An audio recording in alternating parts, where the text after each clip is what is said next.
নমস্কার, স্বাগত জানাচ্ছি আমার প্রবাসী বেঙ্গলি পেজে। আজকে আমি এই ভিডিওর মধ্যে এমন একটা গাছ দেখাবো যেটা হয়তো তোমরা আগে কোনোদিন নিজের চোখে রিয়েল লাইফে দেখোনি। তো চলো গাছটা তো দেখাবোই, তার আগে তোমাদের বলে দিই বাইরে কিছুক্ষণ আগে ভীষণ ঝমঝম করে বৃষ্টি হচ্ছিল, তাই জন্য হাতে ছাতা নিয়ে বেরিয়ে পড়েছি চিকেন কেনার জন্য। তো এখন যাচ্ছি চিকেন কেনার উদ্দেশ্যে, আর যেতে যেতে কিন্তু এই গাছটাকে দেখতে পেলাম। তোমরা হয়তো এই গাছটাকে কেউ কোনোদিন আগে দেখেছো কিনা আমার জানা নেই। হ্যাঁ, হয়তো তোমরা মোবাইল বা টিভিতে দেখেছো, কিন্তু রিয়েল লাইফে দেখার থেকে সব থেকে সুন্দর জিনিসটা আর কিছুই হতে পারে না। তো নিজের চোখে দেখছি এখন আমি, আমার তো ভীষণ দেখতে ভালো লাগছে। আগেও একবার ভাবছিলাম যে তোমাদের সাথে এই গাছটা শেয়ার করব, কিন্তু তখন ফল হচ্ছিল না বলে শেয়ার করতে পারলাম না। এখন যখন দেখলাম যে গাছে ফল ধরেছে, তখন ভাবলাম যে তোমাদের সাথে গাছটা শেয়ার করা যাক। এবার তোমাদের সাথে শেয়ার করি কি গাছ এটা। এটা হচ্ছে আঙ্গুর গাছ।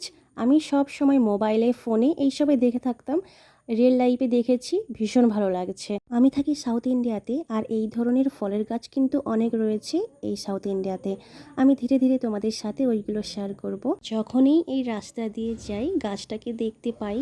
আর যাদের বাড়িতে এই গাছটা লাগিয়েছে তাদের বাড়িটা হচ্ছে একদম রাস্তার ধারে। আর এই আঙ্গুর গাছটা কিন্তু পাঁচিল টপকে চলে এসেছে রাস্তার দিকে। চলো তোমাদেরকে ভালো করে এই গাছটা দেখাই। গাছটাতে কিন্তু ভীষণ ফল ধরেছে। তো চলো তোমরা ততক্ষণ দেখে নাও, গাছটাকে আমি দেখাচ্ছি ভালো করে। আর হ্যাঁ, ভিডিওটা যদি ভালো লেগে থাকে একটা লাইক শেয়ার কমেন্ট করতে একদম ভুলো না। দেখা হচ্ছে তোমাদের সাথে নেক্সট কোনো ভিডিওতে। টাটা।